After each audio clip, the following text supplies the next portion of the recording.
Assalamualaikum warahmatullahi wabarakatuh. Bagaimana kabarnya anak-anak ibu? Nah, nanti kalau ibu tanya apa kabar, Ananda semua silakan jawab.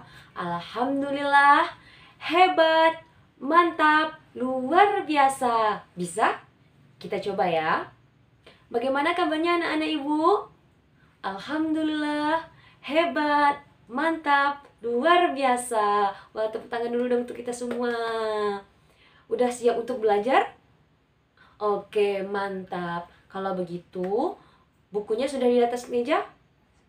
Pensilnya sudah ada? Silahkan diangkat ke atas. Oke, luar biasa. Selanjutnya, marilah sama-sama kita berdoa. Ketua kelas silahkan pimpin doanya. Bismillahirrahmanirrahim. Rabbi zidni ilma warzuqni fahma. Amin. Amin. Nah, sekarang kita sudah berdoa. Selanjutnya, kita tidak lupa menyanyikan lagu Garuda Pancasila sebagai menunjukkan sikap nasionalis kita. Ayo, siapa nih yang mau bantu ibu jadi dirijen di depan untuk memimpin menyanyikan lagu Garuda Pancasila? Iya, silahkan Naila. Kita nyanyi sama-sama ya. Garuda Pancasila, akulah pendukungmu. Patriot proklamasi, sedia berkorban untukmu. Pancasila dasar negara, rakyat adil makmur sentosa, pribadi bangsaku. Ayo maju, maju, ayo maju, maju, ayo maju, maju. Oke, luar biasa. Terima kasih Naila sudah membantu ibu. Nah, duduk yang rapi lagi ya. Selanjutnya kita akan masuk ke literasi terlebih dahulu. Nah, ibu meminta Ananda semua membaca buku pada halaman 2 tentang legenda Mambang Linau. Kita baca bersama-sama ya dengan keras. 1, 2, 3.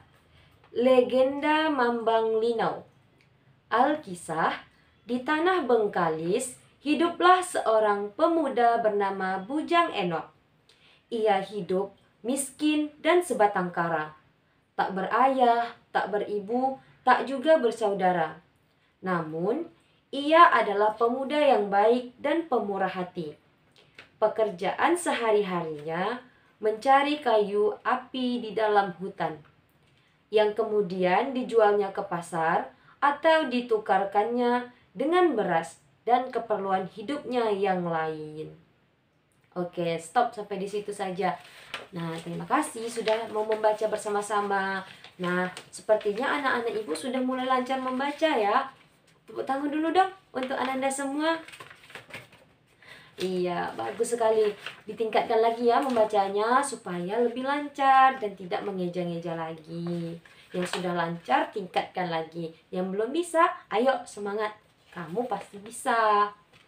Nah, selanjutnya, tadi kan kita sudah membaca nih tentang legenda Mambang Linau.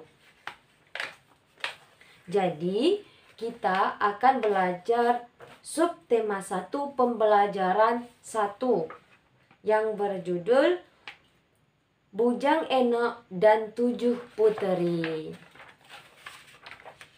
Nah, yang pertama, manfaat yang akan kita dapatkan dari pembelajaran 1 ini adalah Ananda semua akan bisa menceritakan kembali apa cerita yang Ananda baca dan ataupun yang Ananda dengar. Kemudian yang kedua, manfaatnya adalah Ananda akan bisa mengenali ciri-ciri fisik dari setiap hewan yang ada di sekitar tempat tinggal atau lingkungan Ananda semua. Nah, yang selanjutnya Ananda akan bisa membuat kerajinan tangan, yaitu membuat burung-burungan. Nah, akan kita praktekkan nanti. manfaatnya dalam kehidupan sehari-hari adalah kita bisa tahu nih, ketika kita berjumpa hewan seperti ayam, kita sudah tahu ciri-ciri fisiknya dari pembelajaran hari ini. Dan Ananda semua akan bisa nih mengenali ciri-ciri fisik hewan lainnya selain ayam dan yang akan kita pelajari hari ini. Oke, kita lanjut ya. Nah, dari cerita yang kita baca tadi, siapa yang tahu di manakah asal cerita itu? Yang bisa jawab angkat tangan. Iya, Adi. Silakan. Iya, betul. Bengkalis. Nah, kan tadi di awal sudah disebutkan Alkisah di tanah Bengkalis. Jadi kisah ini terjadi di Bengkalis, benar. Nah, ada di Bengkalis ini tidak jauh dari tempat tinggal ibu. Besok boleh ya main-main ke sana. Selanjutnya, kita akan membaca lagi cerita tentang Bujang Enok tadi. Kan belum selesai, kita lanjutkan lagi ya. Satu orang dong bantu ibu untuk membaca kisah Bujang Enok tadi yang legenda Mambang Linau. Paragraf kedua. Ya, Sinta, silahkan. Suatu pagi, Bujang Enok sedang berjalan di tengah hutan. Tiba-tiba, ia dihadang seekor ular berbisa. Ular itu berdesis menjulur-julurkan lidahnya ke arah Bujang Enok. Melihat ular itu, Bujang Enok berusaha menghalaunya dengan baik, namun tidak juga mau pergi. Lalu, ia pun mendiamkannya. Ketika ia didiamkan, ular itu justru hendak mematuk Bujang Enok. Dengan terpaksa, Bujang Enok pun melecutnya dengan semambu atau tongkat rotan. Tongkat rotan itu adalah pusaka peninggalan almarhum ayahnya. Sekali lecut, ular berbisa itu pun menggeliat, lalu mati. Tepuk tangan dulu dong untuk Sinta, membacanya sudah sangat baik. Nah, ibu mau bertanya lagi. Dari cerita lanjutan tadi, siapa yang tahu tokoh cerita dari legenda Mambang Linau tadi? Ya, silakan. Ya, betul. Bujang Enok. Selanjutnya, apa pekerjaan Bujang Enok? Siapa yang tahu? Salah. Bukan membunuh ular. Ayo, siapa yang bisa jawab lagi nih? Iya, betul. Yaitu pencari kayu bakar. Nah, ada pertanyaan satu lagi. Kenapa Bujang Enok membunuh ular tersebut? Ada yang bisa jawab?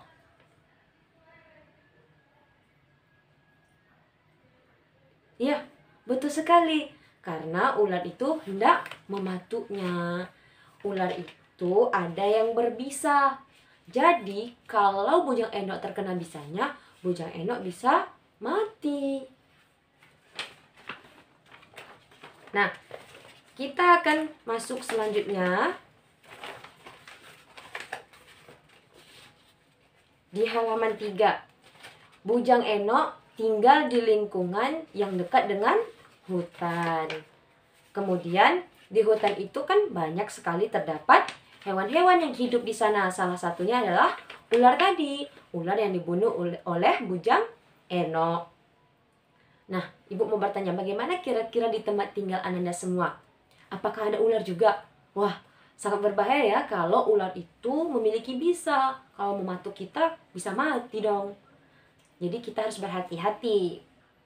Nah, pembelajaran selanjutnya, ibu itu mau Ananda semua mengamati beberapa hewan saja yang ada, yang kira-kira ya ada di tempat tinggal Ananda semua. Nah, di sini ada gambar. Silakan Ananda lihat ya kan. Ada gambar ayam, sapi, kucing. Selanjutnya di belakangnya ada ini apa Bu? Ini kambing. Kemudian ada gambar burung. Di sini juga ada gambar ular karena bisa jadi di tempat tinggal kalian itu juga ada ular gitu kan. Nah, ibu juga pengen anak-anak itu bisa mengenali ciri-ciri fisik.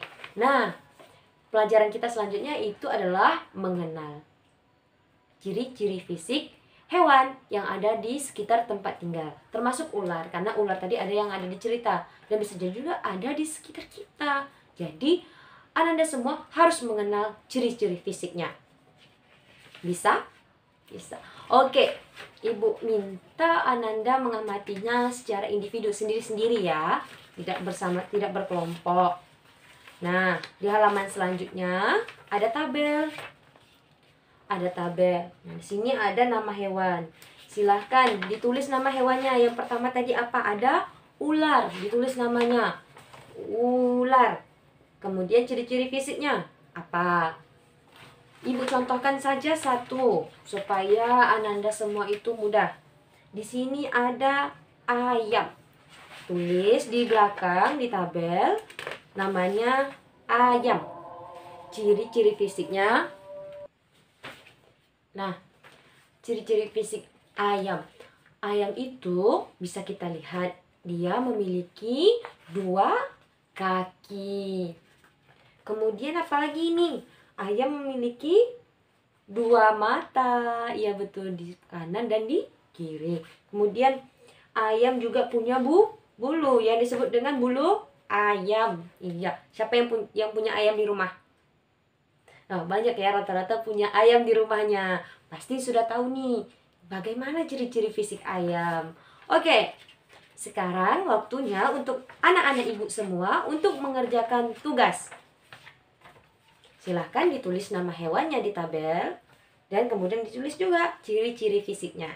Nih, hewan yang ada di gambar saja ya.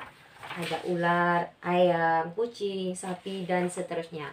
Silahkan ibu berikan waktu 15 menit untuk mengerjakan. Kerjakan sendiri-sendiri ya. Ibu tunggu. Kalau sudah selesai, nanti akan kita lanjutkan ke pembelajaran selanjutnya.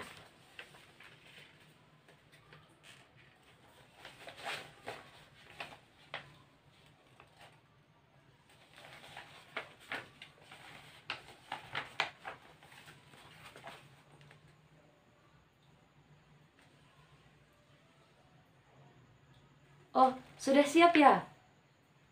Wah, baik. Tepat waktu dan cepat sekali malahan kamu ya. Lebih dulu. Kantoran yang lain bagaimana? Anak-anak ibu yang lain sudah siap? Sudah. Oke, bagus kerjanya. Nanti hasilnya akan ibu periksa ya di akhir pembelajaran kita hari ini. Nanti tugas-tugasnya dikumpulkan. Kita lanjut ke materi selanjutnya. Nah, salah satu hewan yang anak-anak ibu amati tadi ada burung. Ya, gambar terakhir ada burung. Burung itu memiliki dua sayap yang digunakan untuk terbang. Ya, jadi burung itu terbang. Nah, kemudian dia juga memiliki paruh nih. Paruh. Ada yang burung itu punya paruh yang pendek, ada juga yang punya paruh panjang. Oke, selanjutnya mari kita berkreasi. Wah, berkreasi apa, Bu? Oke, kita akan berkreasi membuat burung merpati dari kertas origami. Nah, di sini Ibu sudah punya kertas origami yang akan Ibu bagikan kepada Ananda semua. Sebelum itu, Ibu minta silakan Ananda semua duduk secara berpasang-pasangan. Oke, silakan dicari teman sebangkunya. Kita akan membuat burung-burung atau burung merpati aja deh kita buat dari kertas origami ini. Kita akan membuat secara berkelompok supaya lebih mudah. Oke, sudah duduk rapi ya, sudah bersama teman-temannya. Ibu bagikan kertasnya satu orang. Nih. Oke, sudah kebagian semua ya. Silakan dibaca. Di sini ada langkah-langkah. Langkah-langkah membuat burung merpati kecil. Yang pertama, kita siapkan dulu alat dan bahan. Bahannya hanyalah kertas origami. Dan kita tidak memerlukan alat-alat yang susah-susah. Mungkin kalau ada yang perlu digunting kan kita gunting, kalau tidak perlu kita gunting. Kita gunakan kertas origami saja ya. Selanjutnya, kita mulai dengan selembar kertas origami. Setelah itu, langkah-langkahnya bisa kita lipat kertas ini menjadi segitiga. Kemudian lipat kedua sisi sampai bertemu pada sebuah perpotongan garis. Nah, selanjutnya lipatlah ke dalam bila ada ujung yang masih tersisa. Setelah itu, tarik kedua sisi diagonal hingga bertemu pada perpotongan garis. Selanjutnya, tariklah kedua sisi keluar lipatan. Kemudian, pastikan untuk menekan sedikit ujung bagian yang sudah ditarik keluar. Lipatlah sesuai perpotongan garis. Lalu tarik ujung panjang ke dalam, kemudian sedikit keluar lagi. Jika sudah, tarik ujung yang lainnya ke dalam. Burung merpati kecil pun sudah jadi. Nah, itu langkah-langkahnya Ibu bacakan. Nanti silahkan Ananda ikuti saja langkah-langkahnya. Kita akan praktek bersama-sama nanti. Nah, bisa juga membuatnya dengan melihat gambar langkah-langkah yang ada di halaman berikutnya. Jadi lebih mudah. Baik. Silahkan dilihat langkah-langkahnya. Mari kita membuat burung merpati kecil bersama-sama. Oke, sudah jadi nih burung-burungnya atau belum? Ibu udah jadi nih burungnya. Burung merpati warna kuning. Yang sudah angkat tangan. Sudah, oke, tepuk tangan dong untuk timnya Naila. Yang lain, Ibu tunggu ya, segera. Jika sudah, bilang sudah Bu, bilang gitu ya.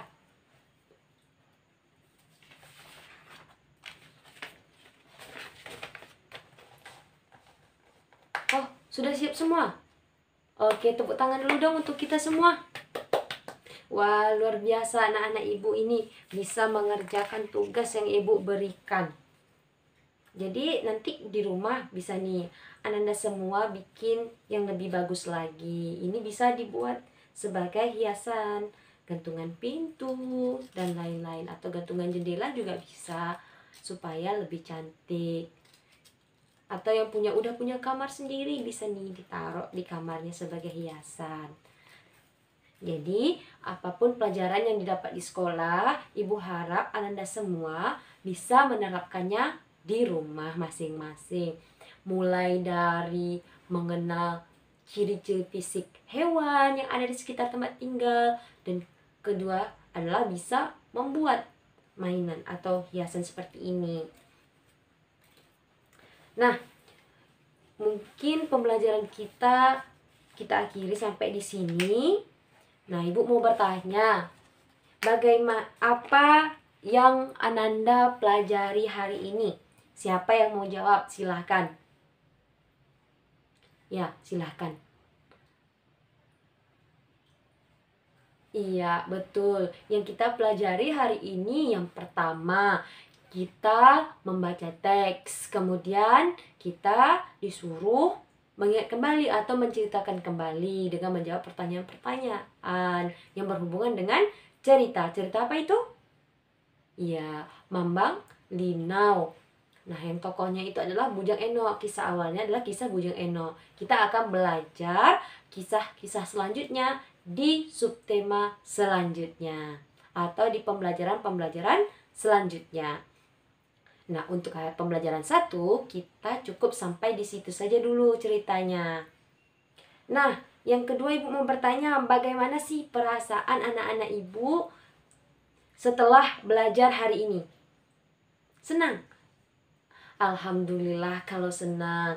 Semoga ilmunya juga dapat ya masuk dan bisa diterapkan di rumah dan di kehidupan kita sehari-hari. Jadi kesimpulan dari pembelajaran kita hari ini adalah yang pertama, apapun yang kita baca atau yang kita dengar, kita harus mampu menceritakannya kembali.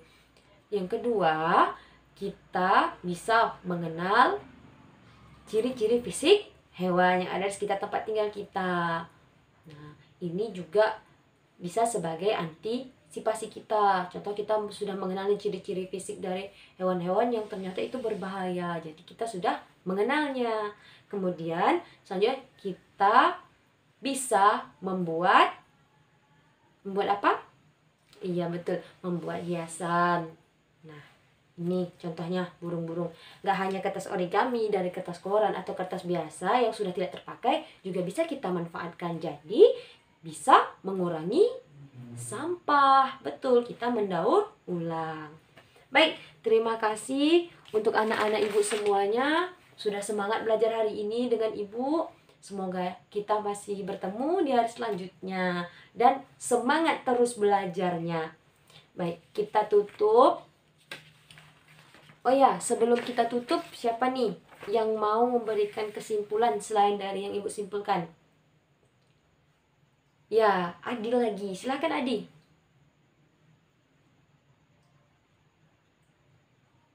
Oke, luar biasa Adi, sudah bisa menyimpulkan. Oke, benar ya apa yang disampaikan Adi tadi. Kita tepuk tangan dulu untuk Adi. Baik, ibu akhiri pembelajaran kita hari ini. Marilah kita tutup pembelajaran kita hari ini dengan berdoa dan mengucapkan hamdalah.